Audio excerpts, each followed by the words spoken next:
Oi, gente, tudo bem, meus moods? No vídeo de hoje eu vim fazer uma resenha pra vocês deste livro aqui, ó, que eu prometi pra vocês que eu ia fazer lá no meu Instagram. Inclusive, me segue no Instagram, que eu tô lá todos os dias. Deixa o like de vocês, não esquece do like, é muito importante na divulgação do canal e dos vídeos. Se inscreve aqui no canal, tem giro terça, quinta e domingo a partir das 6 horas da tarde. E bora pro vídeo. Eu prometi pra vocês nas enquetes que eu ia fazer. E eu acabei de ler, eu terminei de ler esse livro aqui antes de ontem eu acho.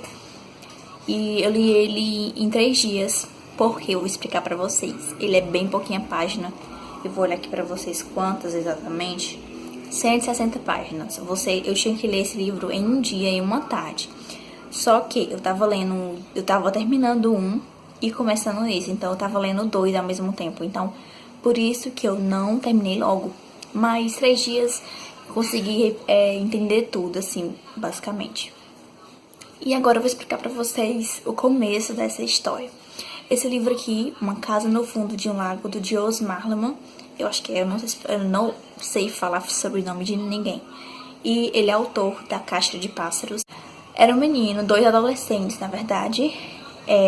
James e Amélia. Os dois têm 17 anos, 2 adolescentes. E ele se apaixona por ela, pela Amélia. Os dois trabalham em uma lojinha, não no mesmo canto, em lojinhas diferentes. E eles dois se apaixonam e ele quer marcar um encontro pra eles dois. E o tio dele é dono de uma loja que vende várias coisas, tipo variedades. E vende coisas, utensílios pra pesca, pra mergulho. E aí o tio dele tem uma canoa, uma lancha, eu acho que uma lancha. Ou uma canoa, eu não lembro. Eu não lembro se é uma canoa ou se é uma lancha. E aí ele convida a Amélia pra dar um passeio de barco, de lancha, de canoa, não sei, não lembro. Porque ali perto tem 3 lagos. 2 que são muito visitados e outro que quase ninguém vai lá, resumindo. E ela topa, eles vão fazer o passeio deles, os dois remando e tal. No primeiro lago, eles vê nada de diferente, vê uma canoa bem longe, com pessoas também remando e tal, sorrindo, se divertindo. Nada de estranho até por aí. E aí eles passam pelo segundo lago, que já tem menos movimento. E aí eles vão andando e encontram o terceiro lago. O terceiro lago é bem apertado para você atravessar. Tem 2 pedras enormes e uma passagem bem fina, uma passagem bem pequena para passar a canoa. Acho que é a canoa mesmo, por dentro. Então eles acabam arranhando, tirando a tinta da canoa do tio deles. Mas mesmo assim, os dois ficam muito curiosos pra ver o que tem no terceiro lago. Sendo que, por enquanto, eles acham que não tem nada. E eles estão remando normalmente no terceiro lago. Quando, de repente, a Amélia fica assustada. Porque eles acabaram de passar por cima de um telhado. Imagina aí a sensação que ela teve nesse momento. Que chega até uma angústia só de pensar. Ela fica assustada e pede pra ele parar. E os dois conseguem ver o telhado, e ele rema de volta e vê o telhado de uma casa debaixo do lago, do terceiro lago. E eles ficam muito curiosos, muito curiosos pra ver o que tem lá embaixo daquele telhado, porque nunca viram uma coisa surreal, um telhado no fundo de um lago, né? E aí ele resolve descer, por enquanto, apenas prendendo respiração, sem nenhum equipamento de mergulhamento, tá certo? Ele resolve descer e ela fica lá em cima. Ele desce, vasculha e descobre que é uma casa, porque ele viu a porta. E ele dá um pequeno grito e acaba soltando um pouco do ar. Então, quando ele vê a porta, ele quer entrar, ele quer descobrir muitas coisas, ele quer ver tudo. E ele resolve entrar. Isso, o ar dele já estava acabando, os pulmões, a cabeça latejando, mas ele queria ver, ele queria curiar lá dentro, curiar. E aí ele abre a porta, vê muita coisa. E o mais estranho que eles dois conseguem ver, o mais estranho que eles acham lá dentro é porque tudo está intacto, tipo, nada molhado, mesmo com a casa cheia de água, o teto cheio de água, nada flutua, tudo permanece no mesmo lugar, como se não tivesse nada ali, como se não tivesse nenhuma água ali. Então é muito esquisito, o tapete é no chão. É surreal, sabe? Quando eu comecei a ler, você não quer parar mais de ler. Você só quer continuar, então é surreal. Ele sobe pra falar pra ela o que viu e tal. E ela resolve descer, ele fica lá em cima, ela desce, ela vai mais além. O objetivo deles é ir até um ponto e o outro, quando descer, ir além. Entendeu? Então, se ele foi até a sala de jantar, ela vai a mais do que a sala de jantar, ela vai visitar o quarto. E isso passam dias, e ele resolve trazer equipamento de mergulho para passar mais tempo lá embaixo, porque eles são muito curiosos. E aí até que ele desce lá embaixo com o equipamento, o tio dele, ninguém desconfia de nada. Ele desce com o equipamento de mergulho, com um cano enorme, que não é o cano de mergulho de ar, é não sei, uma mangueira do tio dele, bem grande, que leva ele até a canoa lá em cima.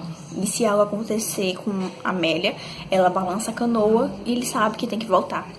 Mas aí ele sobe, roda a casa todinha, ele vê um cinzeiro, um pimenteiro, gente, aquele negócio de colocar pimenta em cima da mesa, em pé. Vocês não têm noção, quando conta isso no livro, eu fiquei como, entendeu? É surreal, tudo nesse livro é surreal. Ele vê o pimenteiro em pé na mesa, normal, em pé, não estava flutuando. E ele tenta pegar o pimenteiro não sai do lugar, tipo, como se tivesse cola. E quando ele vira pra ir embora, ele resolve, eu vou pegar nesse pimenteiro de novo. Quando ele volta, o pimenteiro não está mais lá em cima da mesa. E quando ele olha pra trás, o pimenteiro está na cara dele, tipo, flutuando, digamos, não tem, tipo, falando assim, não tem cola aqui. Então, ele fica assustado e o pimenteiro volta pra mesa. Vocês estão entendendo? O pimenteiro volta pra mesa. E aí ele resolve vasculhar tudo. A casa é enorme, tem dois andares e um porão. E aí, a parte final é que ele chega na escada. Ele volta lá pra cima, pra canoa. Daí, dessa parte, a menina, a Amélia, ela desce, ele fica lá em cima, ela desce e sobe a escada e descobre 7 quartos. E cada um desses quartos ela vê 7 vestidos de cores diferentes flutuando. É como se tivesse uma pessoa dentro dos vestidos, sabe? Ela nem ela mesma sabe explicar no livro. São 7 vestidos de cores diferentes flutuando na água. E é como se alguém tivesse, alguma pessoa transparente estivesse dentro do livro, dentro do vestido, flutuando, sabe? Ela fica com muito medo, mas ela continua a andar pela casa e descobre o porão e tal. E aí, em um dia, eles se beijam pela primeira vez no barco e tal. Numa noite, eles resolvem ficar um pouco lá no porão e descobrem uma piscina. Eles ficam lá e escutam risadas e pegadas no andar de cima. E aí é uma parte que eles ficam mais apavorados e tal. Descobrem risadas, escutam risadas, gargalhadas de verdade, sendo que eles nunca viram ninguém lá em cima. Resolvem ir embora. E passam uma semana depois pensando naquilo e eles começam a ficar malucos. E principalmente a Amélia, eles ficam, tipo, achando, sonhando. Os dois sonharam com água em casa, então eles começam a ficar doidos, birobados mesmo. E eles não resolvem mais voltar lá, não voltam mais durante uma semana.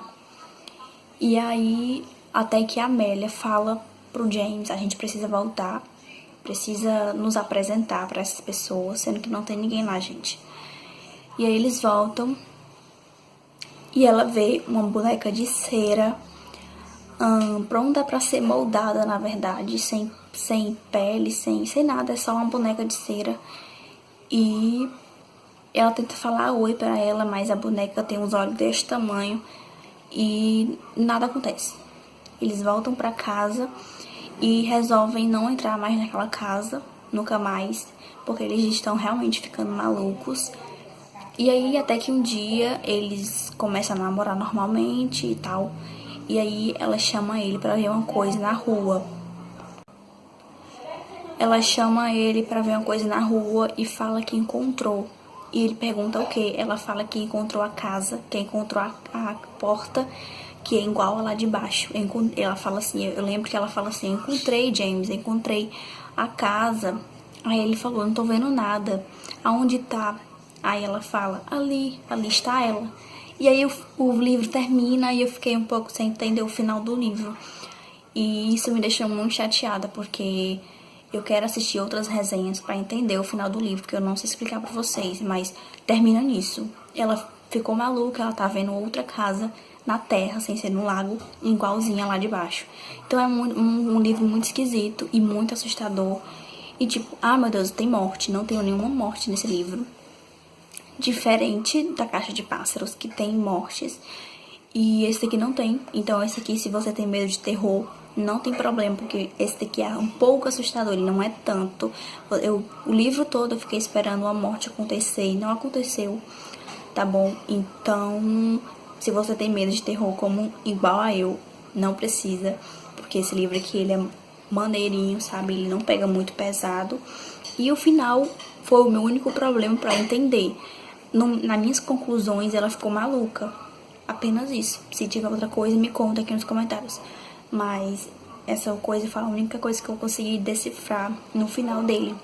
Mas é isso, espero que tenham gostado da resenha. Eu te contei a história quase toda, na verdade. Mas se quiserem ler, ele é fininho, você consegue ler um dia, uma tarde, tá certo? Ele é maravilhoso. E eu quero ler Piano Vermelho. Se você já leu Piano Vermelho, deixe aqui nos comentários sobre alguma coisa, não dê muito spoiler, tá certo? E é isso, um beijo e até a próxima.